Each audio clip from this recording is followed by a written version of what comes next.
Here's the big news, I guess. We'll definitely. I think the solar flare might be bigger news, but when they file to impeach the president, I feel like you can't ignore it. And I got to be honest, I feel kind of bored with it. But okay, so we all know Biden. He's being accused of a quid pro quo. He tells Israel, if you invade Rafah, I'm not going to give you the military aid, which is beyond his capabilities as president, because Congress has already approved the aid to be delivered to Israel. I'm not saying we like that, but Joe Biden doesn't have the authority to unilaterally deny Congress having voted to pass this aid. That is one branch acting like they can do so much more. Now, don't get me wrong. The president sets foreign policy, and the president, in my opinion, actually could do this, but the standard has been set by Democrats when they impeached Donald Trump for doing the exact same thing. Because Trump said to Ukraine, we're not going to give you the aid. We want to know what's going on. And then Ukraine said, okay. And then that's it. He's impeached. So now Joe Biden's got to go.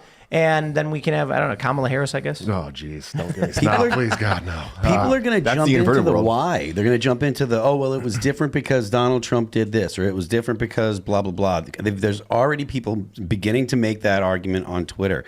And the why does not matter. The fact of the matter is that Congress approved the shipments, whether you like them or not. Congress did. And then the president threatened to intercede in those shipments because of politics, and the president does not have the authority to do that. So if you're going to impeach Donald Trump for it, you got to impeach Joe Biden for it, or at least there is justification to impeach Joe Biden for it. Listen, and I say good for the Republicans for doing it, because F the Democrats. I'm not going to do what past libertarian candidates have done and say they're great public servants, but I'm riding with Biden on this one. All right?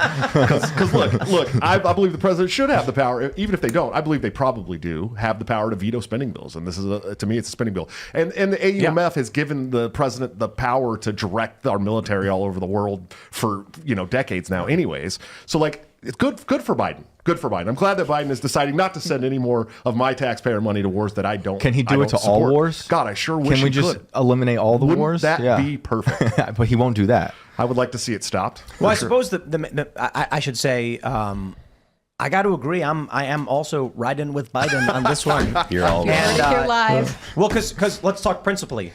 When Donald Trump said that he's going to withhold military aid, I think that's fine. Yeah. I think the president negotiating with foreign countries needs to have the executive authority over our military and how we align and ally with other countries. Congress saying we approve this being sent, I believe ultimately goes to the president to make the determination in these negotiations with foreign leaders. That means the same would apply for Biden. But if we're going to be, if we're saying this is the standard that has been set, and you want to play ball, we'll play ball. That I get, but I also disagree with impeaching Joe Biden in any capacity, because we are 6 months away from an election he is poised to lose on the merits, and we don't need to give them any more advantages. So right now, the real issue for the election is the shadow campaign, whatever it may be. I don't know, but there certainly is one. And Biden is a bucket of concrete strapped to the legs of the Democratic Party. Yes. I don't think it's wise the GOP decide to help take that bucket of concrete off their legs as they're trying to swim this victory. It's funny that we live in a world where impeachments are now like PR positives for Absolutely. presidents. Don't do it because it's going to help But him. didn't that happen to Trump? Like when he got impeached, his support went up. Of course. Which is also hilarious because there's no way that happens with Biden, right? If he gets impeached, so like everyone who's running away from his ship is already going to be like, yeah, see, I told you he was a bad guy.